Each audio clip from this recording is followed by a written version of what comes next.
Hey friends! In this video, I'm going to discuss an extremely important aspect of English pronunciation. It's salient for clarity, and if you understand how it works, it'll immediately elevate your English and the way others perceive you as a communicator. This aspect is word stress, and today you will learn 12 key guidelines to follow for word stress in English. I sometimes hear non-native speakers of English with excellent levels of grammar and vocabulary still struggling with word stress. This is because some languages have fixed word stress, which makes pronunciation of words predictable. But in English, this is not the case. That is, some words have their primary stress on the first syllable, while other words could carry their primary stress on the second, third, fourth, or last syllable. Of course, it depends on how long the word is. Speakers whose native language is one that has fixed stress, like Polish, Hungarian, French, for example, might struggle a little more because sometimes they fail to even notice such nuances. In every English word that has more than one syllable, one of the syllables is stressed more than the others. This means that the stressed syllable is more prominent than the rest of the syllables in the word.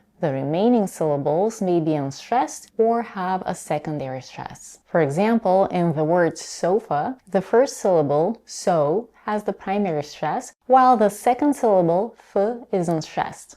Sofa, sofa.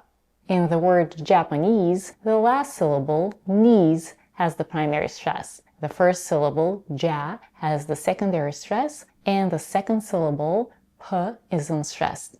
Japanese, Japanese. Stressed and unstressed syllables differ in length, pitch, loudness, and vowel quality. Let's dive into some guidelines that may help you with understanding word stress in English. The first one is finding the syllable with the primary stress and lengthening it a bit. Many English learners, even advanced speakers, find it challenging to lengthen stressed vowels and reduce unstressed ones. It may also be challenging to know which syllable to stress, but stress is one of the most important features when it comes to pronunciation. If a word is stressed on the wrong syllable, it may be difficult to understand. Although stress placement in English is complex, there are some principles that can help you predict which syllable should be stressed in a given word. There are 5 tips to help you differentiate stressed syllables. The first tip is to always look up the pronunciation of a new word in a dictionary or online in order to identify its primary stress. Then, emphasize and slightly lengthen its vowel. Second, look for sets of words that you already know with the same stress patterns. This will help your brain to get used to the stress of the particular word. Third, after finding the word stress of a new word, pronounce it many times so that your mouth muscles get used to it. Fourth, use phonetic spelling to develop awareness of how unstressed vowels are pronounced. Phonetic spelling is writing out words the way that they are spoken. In this video, I use the International Phonetic Alphabet to include the phonetic spelling of the words I discuss. And the 5th tip is to remember that unstressed vowels are typically, and regardless of spelling, pronounced using a short, relaxed vowel called schwa. We will talk more about the schwa sound later in this video. Okay, let's move on to the second guideline to follow to make sure that you stress words correctly. Vowels with primary stress are longer, louder, and higher in pitch than unstressed ones. According to a study on non-native English speech patterns, there are significant differences in durations of vowels in the stressed syllables between native and non-native speakers. But the length of stressed syllables can be learned gradually. Maybe in the beginning you could exaggerate a bit. You might feel unnatural and therefore hesitate, but lengthening the vowel in the stressed syllable will make you sound more clear. I say this because I often hear learners speak super fast because they think they sound more fluent this way. But here's the thing. You can still speak fast without shortening stressed syllables. If you're not sure if you're doing it correctly, ask someone for feedback. On the other hand, unstressed vowels are shorter, not as loud as the stressed ones, and pronounced at a lower pitch. Most vowels in unstressed syllables are reduced to the neutral schwa sound, To pronounce the schwa, keep your mouth in the neutral, relaxed position and produce a short, soft sound similar to a quick Unlike stressed vowels, which are pronounced with clarity and emphasis, the schwa is always weak and reduced. While ESL learners often adapt to shortening and lowering the pitch of unstressed vowels over time, fully reducing them to a schwa tends to be more challenging. This can be especially difficult for speakers whose native languages lack vowel reduction, follow phonetic spelling, or share many cognates with English. So it's important to recognize that unstressed vowels, regardless of their spelling, are typically pronounced as a schwa, or in some cases a lax I sound. Mastering this concept is key to achieving more natural English pronunciation. Now let's talk about secondary stress. Vowels and syllables with secondary stress are not reduced in length and loudness. The main difference between secondary and primary stress is that vowels and syllables with secondary stress are pronounced at a lower pitch. When it comes to the pronunciation of numbers, there are some rules for stress placement. For example, in teen numbers, such as 13, the primary stress is on the second part of the word. On the other hand, in tens such as 30, the primary stress is on the first part of the word. In verbs with prepositional prefixes such as overlook, the secondary stress is on the preposition, in this case over, while the primary stress is on the stem, in this case look. It's overlook, not overlook. Can you hear the difference? Let me know in the comments. Words with suffixes eyes, hood, and tud have the secondary stress on the suffix and the primary stress is on the stem. Let's look at some examples. Realize, childhood, parenthood, attitude. Okay, now let's look at some two-syllable nouns and verbs. Most two-syllable nouns have primary stress on the first syllable. For example, table, picture, monkey, candle, carpet.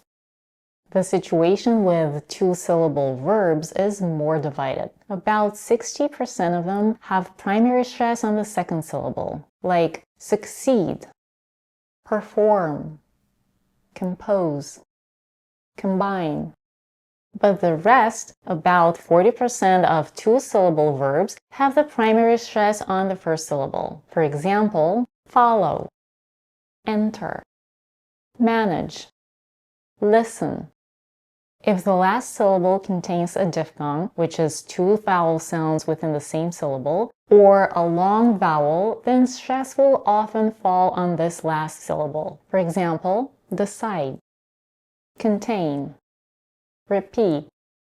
There are many examples in English where a noun and a verb share the same spelling. Usually in such cases, the grammatical function of the word determines its stress. When the word is a noun, the stress is on the first syllable. When it's a verb, it's stressed on the second syllable. Here are some examples. Record, record, address, address, object, object, suspect, suspect. However, there are also many noun-verb pairs that are stressed the same way, on the first or on the second syllable. For example, accent, comfort, control, surprise. Now let's look at stress in compound words. Compound nouns and adjective noun compounds have primary stress on the first word and secondary stress on the second one. For example, airport, cell phone.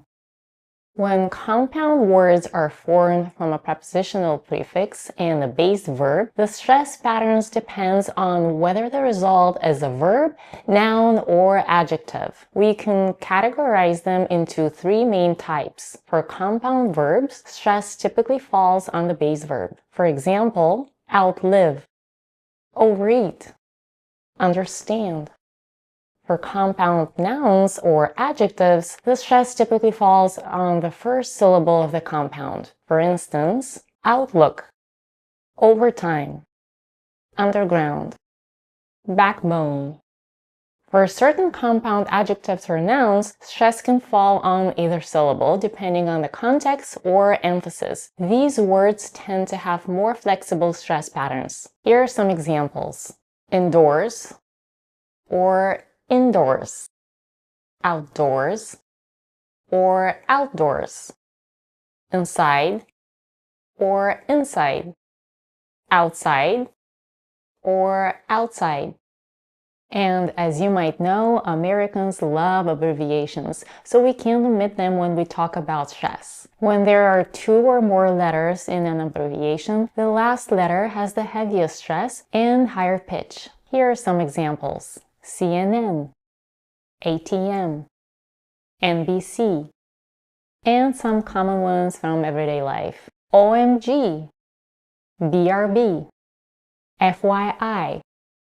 Now let's look at some words with certain suffixes. Some suffixes require the stress to fall on a particular syllable in a word and may cause the stress to shift from its initial position in the base word. For example, when the suffix ation is added to the verb define, the result is the noun definition, which is stress on the third syllable instead of the second one. In this case, stress shifted to the syllable before the suffix. When the suffix "ear" is added, primary stress shifts to the suffix itself. For instance, engine and engineer. Other suffixes such as "ness," "ment," and "full" do not cause shift in primary stress. Here are some examples. Happy, happiness. Sleepy, sleepiness. Measure, measurement. Master, masterful. Now let's talk about dropped syllables. In many cases, when an unstressed vowel is followed by an R or L and would otherwise be pronounced as a schwa or lax I, the vowel may be dropped. For instance, in the word family, the internal unstressed vowel may be dropped, making the word sound like family. Here are some examples. Aspirin, aspirin. Beverage, beverage. Every, every. Federal, federal. And the last thing I want to mention in this video is stress switching. Although the stress syllable is fixed in most words, some allow stress to shift when a secondary stress syllable is followed by a word final primary stress. This typically happens in phrases where contrast, rhythm, or emphasis influences pronunciation. For example, compare "I'm 16" with "in 1610.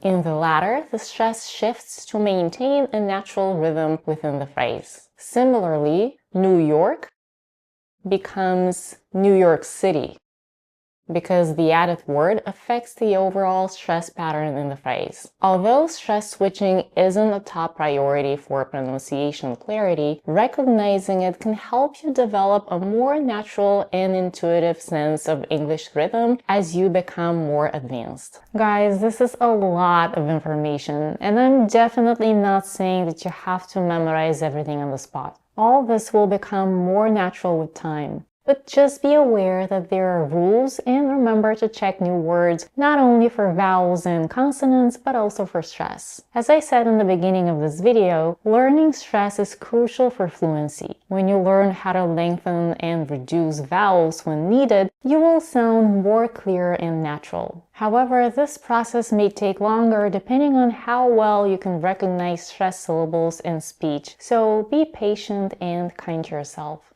Let me know in the comments about your native language. Does it have fixed stress or irregular stress patterns? Is it easy for you to hear the primary stress in English words? If you took away something from this video, click on the like button and subscribe if you're not a subscriber yet. Thanks for watching, and I'll see you in the next video.